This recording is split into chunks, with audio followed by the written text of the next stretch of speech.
அன்புமிக்க ஆசி பாட்காஸ்டை கேட்டுக்கொண்டிருக்கக்கூடிய சகோதர சகோதரிகளே, my dear brothers and sisters, நம்ம எல்லாரும் வாழ்க்கையில் பயன்படுத்தக்கூடிய வார்த்தை நவீன உலகத்தில் லைஃப் ஸ்டைல் அப்படின்ற வார்த்தை.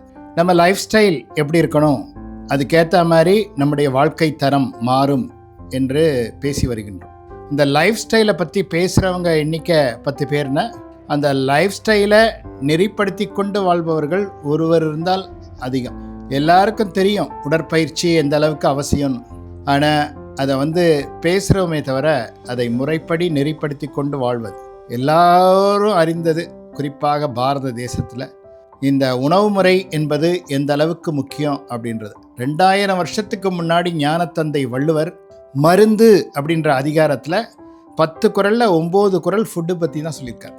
மருந்தன வேண்டாவாம் யாக்கைக்கு, நீங்கள் மெடிசனே யூஸ் பண்ண வேண்டாம். அருந்தியது அற்றது போற்றி உனின், சாப்பிடணும், அது நல்லா அசிமுலேட் ஆகணும், அசிமுலேட் ஆகி எக்ஸ்கிரியேட் ஆகணும், வெளியேறணும்.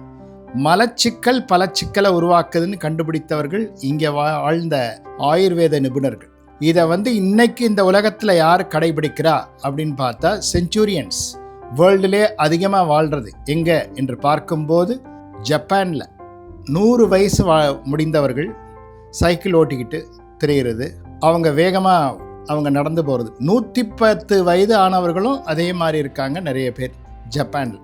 அதற்கு காரணம் என்ன என்று பார்க்கும்போது, ரிட்டையர்மெண்ட்டுக்கு அப்புறம் அவங்க என்ன பண்ணுறாங்க அப்படின்னு சொன்னால், அவங்க வீட்டை நல்லா வச்சுக்கிறதோட, கார்டனிங்லாம் பண்ணுறதோட, பக்கத்து வீட்டு குழந்தைங்கள ஸ்கூலில் கொண்டு போய் விடுறது, கூட்டிகிட்டு வர்றது, மேலும் வீடை க்ளீன் பண்ணுறது. அன்னைக்கு அவங்க வீட்டில் இருக்கக்கூடிய எதிரில் இருக்கக்கூடிய தெருவையும் சேர்த்து க்ளீன் பண்ணுவாங்க. அந்த மாதிரி ஒரு பொறுப்புணர்வோடு அவர்கள் செயல்படுகிறார்கள். நம்ம என்ன பண்ணுறோம் என்று பார்க்கும்போது எதிர்பார்ப்பு ஏமாற்றம் என்பதிலே போயிட்டுருக்கு. நமக்கு மற்றவங்க எப்படி நடந்துக்கணும், என்கிட்ட மற்றவர்கள் எப்படி இருக்கணும் என்பதை பற்றிய யோசனையிலே நம்ம சக்தியானது தேங்கி போய் செயல்பட முடியாத ஒரு நிலைக்கு நாம் ஆளாகின்றோம். கையாலாகாதத்தனம் சிறு வயதிலே நமக்கு ஏற்பட்டு விடுகிறது. அதனால் நம்முடைய மனப்பாங்கை நாம் மாற்ற வேண்டும். மனப்பாங்கை மாற்றிக்கொண்டு, எனக்கு வயசாயிருச்சு, எனக்கு மற்றவங்க ஹெல்ப் பண்ணணும் இல்லாமல், என்னுடைய கடந்த கால அனுபவம் இதை வைத்துக்கொண்டு இந்த எதிர்கால உலகத்திற்கு நான் என்ன செய்ய முடியும் என்று யோசிக்கும்போது அந்த செல்களெல்லாம் புத்துணர்வு பெறுகிறது.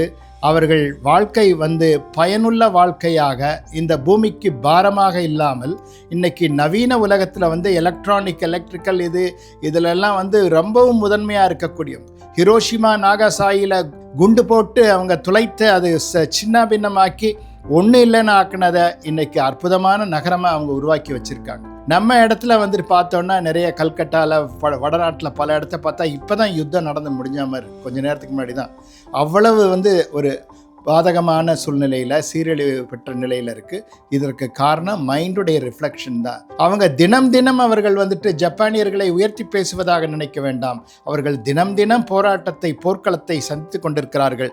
அவர்கள் இருக்கிற இடம் நிரந்தரம் கிடையாது. அவ்வப்போது பூமி அதிர்வு ஏற்படும். வீடை டக்குன்னு வேற வீடை உருவாக்கிடுவாங்க. வீடு ஏதாவது சீர்குலைஞ்சு போச்சுன்னா மனசு உடைஞ்சு போகிறதில்ல, இன்னொரு வீடை உருவாக்கிடுறது. அப்படி அவங்களுடைய வாழ்க்கையில் அவர்களுடைய மனதினாலும் மதிநுட்பத்தினாலும் நேர்த்தியான முறையில் வாழ்க்கை அமைச்சிருக்காங்க.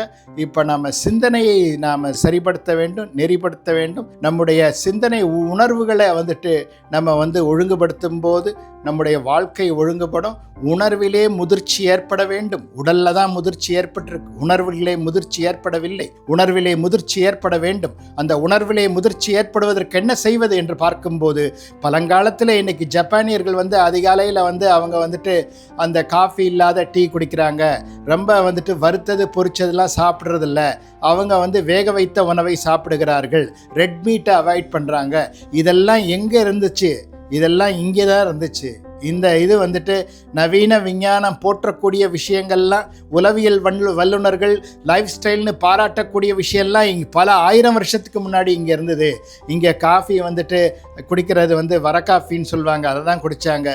வேக வைத்த உணவுப் பொருட்களை தான் சாப்பிட்டு வந்தாங்க, கிழங்கு வகைகளை தான் சாப்பிட்டு வந்தாங்க. இங்கே தோசை பூரி இதெல்லாம் இங்கே சாப்பிட்டது கிடையாது. இதெல்லாம் இடையில வந்தது. இந்த சிக்கன் ஃப்ரை பண்ணுறது, மட்டன் ஃப்ரை பண்ணுறது, இதெல்லாம் இங்கே கிடையாது. இங்கே ஏற்கனவே அற்புதமான லைஃப் ஸ்டைல் இருந்தது. பச்சை காய்கறிகள், கீரை வகைகளை அப்படியே உணவில் போட்டு சாப்பிடுவாங்க.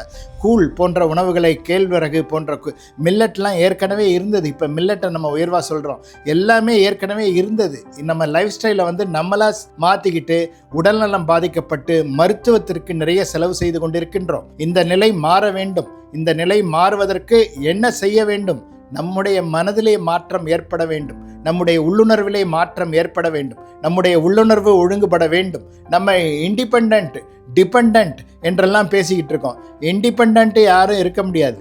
டிபெண்டாகவும் நம்ம இருந்தோம்னாலும் வாழ்க்கை போயிடும். இன்டர் டிபெண்ட் அப்படின்றத ஞாபகத்தில் வச்சுக்கணும். ஒருவரை ஒருவர் சார்ந்து வாழ்ந்து கொண்டிருக்கிறோம். இது சிலர் சொல்லுவாங்க, நான் ரொம்ப இண்டிபெண்ட் கேரக்டருங்க, நான் யாரையும் எதிர்பார்க்க மாட்டேன். நம்ம இன்னைக்கு காலையில் உணவு ஒரு கைப்பிடி வந்துச்சுன்னா எத்தனையோ பேர் உழைப்பு அதில் அடங்கியிருக்கு. இந்த இண்டிபெண்ட்னு சொல்கிறவர் பால் வரலன்னா பதறி போயிடுவார். பேப்பர் கையில் காலையில் கிடைக்கலன்னா பதறி போயிடுவார். அவருக்கு காஃபி குடித்தாதான் மூளையை வேலை செய்யும். ஆனால் அவர் இண்டிபெண்ட்னு சொல்லுவார் அவர். ஆனால் இண்டிபெண்ட் யாரும் கிடையாது. எல்லாருமே வந்துட்டு நம்ம வந்து ஒருவர் டிபெண்ட்டாகவும் இருக்கிறதுக்கும் நம்ம பார்க்கக்கூடாது. நம்ம யாரையாவது சார்ந்து வாழ்ந்துடலான்னு நினைக்கக்கூடாது. நம்ம வந்து இன்டர் டிபெண்ட்ன்றதை புரிஞ்சுக்கணும். நம்ம போட்டிருக்க உடை எத்தனையோ பேர் உழைப்பில் வந்துச்சு. நம்ம உட்கார்ந்துருக்க சேர் எத்தனையோ பேர், நம்ம இருக்கக்கூடிய கட்டடம் எத்தனையோ பேர் உழைப்பில் உருவானது. இதை புரிந்து கொண்டு மற்றவர்களுக்கு நாம் ஒத்தும் உதவியும் வாழணும். அவங்க மிகவும் கனிவாக இருக்கிறார்கள், ஒருவரை ஒருவர் தாக்கி பேசுவதில்லை என்று ஆய்வுகள் சொல்கிறது. ஒருவரோடு ஒருவர் வயோதிகம் ஏற்படும் போது அவர்கள் கூட்டாக சேர்ந்து சிரித்து சந்தோஷமாக இருக்கிறார்கள். அவர்கள் ஆயுள் விருத்தி ஆவதற்கு இதுதான் காரணம் என்று ரிலேஷன்ஷிப் ஸ்ட்ரெயின் பண்ணாமல் கொண்டு போயிட்டு இருக்காங்க ஜப்பானியர்கள் என்று சொல்கிறார்கள். நாம் இதெல்லாம் ஏற்கனவே இருந்து திண்ணையிலே உட்கார்ந்து கொண்டு சம்பாஷணை நடந்தது ஏற்கனவே இங்கே கிராமப்புறங்களில். இன்றைக்கி தான் கட்டடங்கள், கான்கிரீட் கட்டடங்கள் உருவானதற்கு பிறகு பொறாமை, பொச்சரிப்பு என்பதெல்லாம் ஒருவரோடு ஒருவர் விரோத மனப்பான்மையோடு வன்மத்தோடு பழகி கொண்டிருக்கின்றோம். இது இந்த மண்ணுக்கு பொருந்தாது. நம்ம லைஃப் ஸ்டைல் மாறணும்னு சொன்னால் நம்ம உள்ளம் மாறணும். நம்ம உள்ளத்தை மாற்றுவதற்கு பயிற்சி தேவைப்படுகிறது. இன்றைய சூழ்நிலையில் வெறும் புத்தக அறிவு போதாது, முறையான பயிற்சி தேவைப்படுகிறது. நமக்கு யோக பயிற்சி, தியான பயிற்சி எல்லாம் செய்து தேவையற்றதை வாழ்விலே இருந்து விளக்க வேண்டும். வளர்க்க வேண்டிய விஷயம் என்ன என்று பார்க்க வேண்டும்.